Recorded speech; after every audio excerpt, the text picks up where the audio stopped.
2024 has been a truly memorable year for me in every sense, starting with my first ever trip to Norway, where I met so many kind and sassy people who taught me how to love and be loved just for who I am.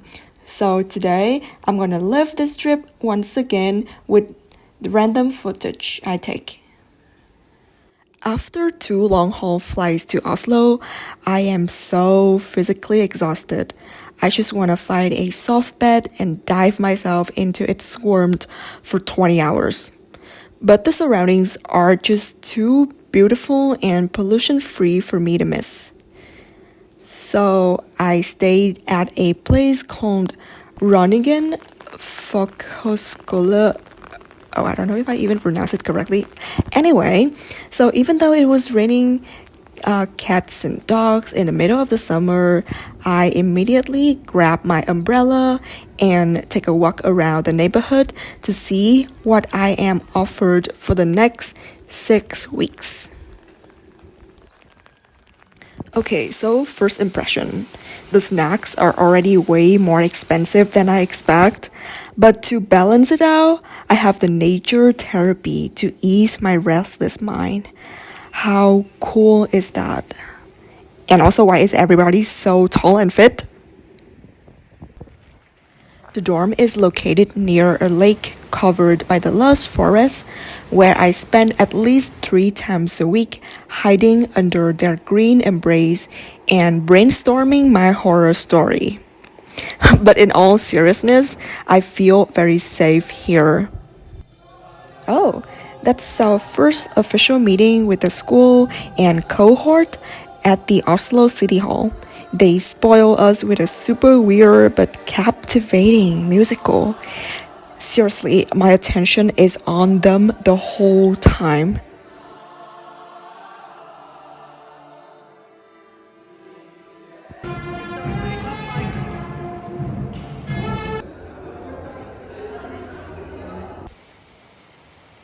After our first class, the Vietnamese gang decides to venture deeper into the city center, or should I say, centrum? We first go thrifting at a store called Oof, but end up not buying anything. Then we take a lunch and nap break at the park nearby, where I promote myself to be JM's cartwheel coach. Watch and learn. Good. After that, we walk together to the Munch Museum to see for ourselves how this guy's depression manifests into artistic masterpieces. And spoiler alert, we are not disappointed. Okay, don't judge me, but was psychedelic a thing back then?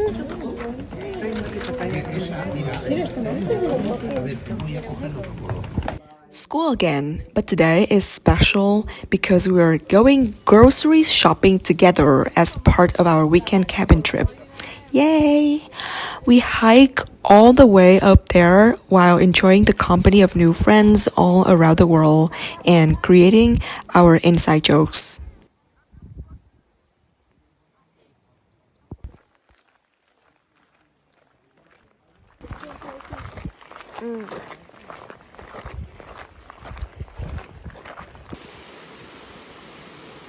Ooh, that's a little physically overwhelming, but I made it. Let me give you a little room tour.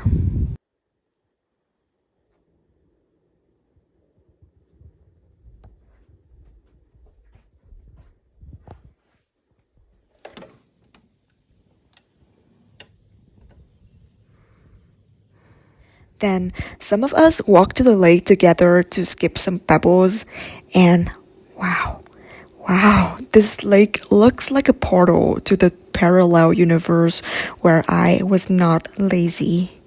And here's a picture of us, credit to Misha. Each of the meal is prepared by us and is linked to a particular country or culture. This is my favorite part. Karaoke session. Shout out to Nilanko, our teacher who makes this happen. After this cabin trip, we IDS students become much closer with one another. Next day, we plan to try the Norwegian salmon at a restaurant near the port. I think it's decent though. This is also the peak Euro season, so there are a lot of tourists and interesting activities here. I know I've said this before, but thank you, my friends, for going for the lactose free version of ice cream just for me. As an introvert, I also carve out some time to explore Oslo by myself to recharge my social battery. I often do this just by wandering across streets, observing my thoughts and people around without Google Maps and without any particular purposes. It's super therapeutic, at least for me. Living in Oslo has also injected a carefree dose into me, making me more open and adventurous. So, admittedly, I did make some dumb decisions here, but at the end of the day, I'd say that I don't regret any of them. Every single one of those bad decisions has taught me something and defines the person that I am right now. Now, moving on to island hopping day with Dorothy. We are going to a place that I can't even pronounce, and everything is just out of this world, including this particular crew member who looks like a Scandinavian god. But the best part is that I have a good company who is so kind and beautiful, Dorothy. You know, on this island, something weird happens. When we are busy taking photos, the seagulls actively opens my lunchbox and eat the food inside, which shocks me to my core. Oh my Norwegian seagull. You can literally see how excited we are about the shrimp earrings.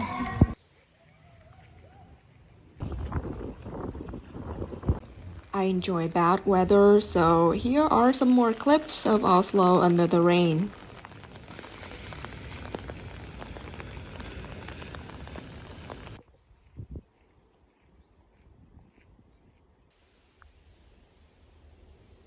On our second weekend, we are embarking on a hike to Gaustatoppen, and it was so hardcore, even though I'm quite physically active.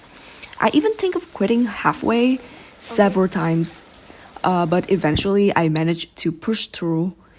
But in exchange, I get to see how fickle the weather here is. We experience the heat, rain, and snow in a 1 hour span. Also on this trip, I get to watch a live performance of a Norwegian folk dance. Let's see.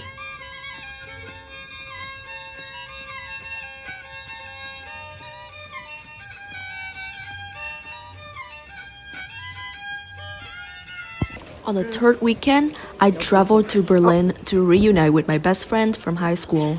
She's now living in Berlin, so that's how I get my free tour guide. Why are people in Berlin so fashionable?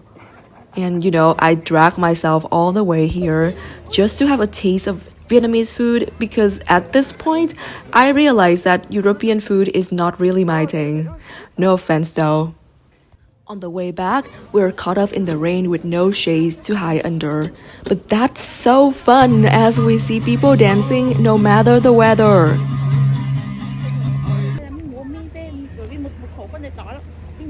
Back to Oslo to visit the city library with Saida under the, you guess it, rain again. And surprise, surprise, we discovered that the library does feature Japanese BL.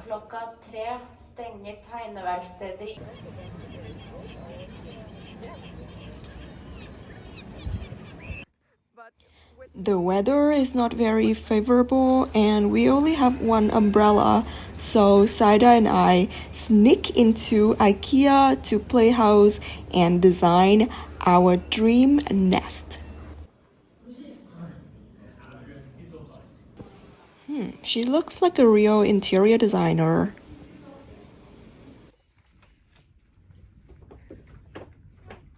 Four weeks down already, and here we are having our culture night where we read our poem and just enjoy ourselves. Or at least try to after a very bad incident.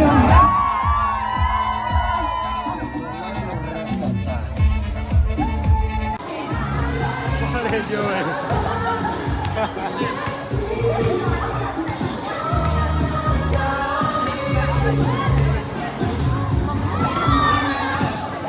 reptile museum is recommended to me by a Turkish guy on Bumble.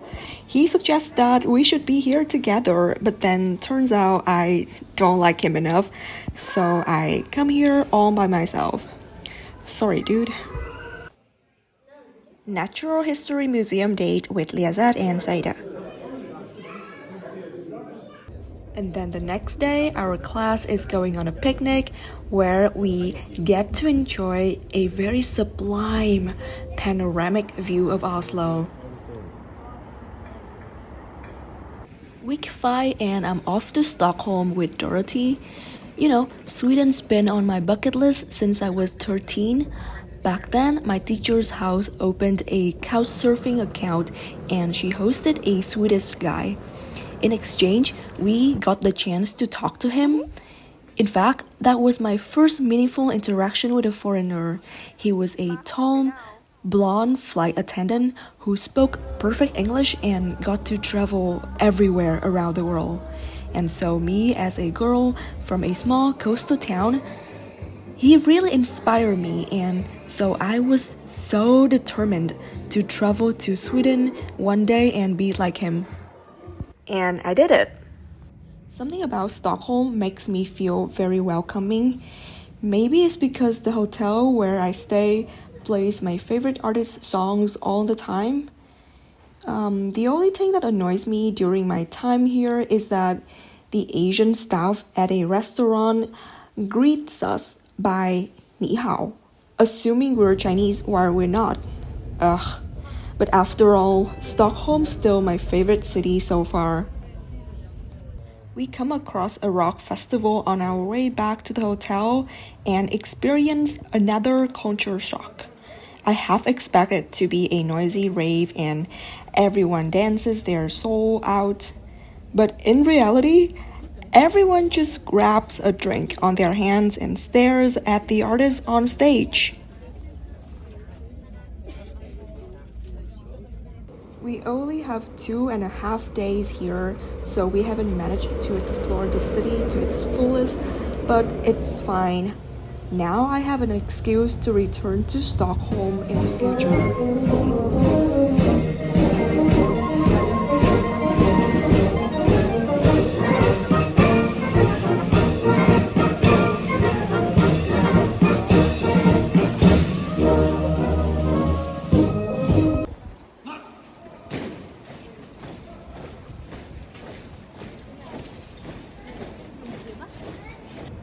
At this point, we're so full from the lunch and try to think of something that requires little moving around by legs. And of course, we go island hopping again, even though it's about to rain. We are so blessed that Stockholm gives us several rainbows in a row. Can you see a light one in the sky? You can somewhat tell from my face that I'm not fully chilling because I'm scared the brutal wind's gonna blow my cap away. And I just remembered the unfinished group work at school. But still, I try to ignore it.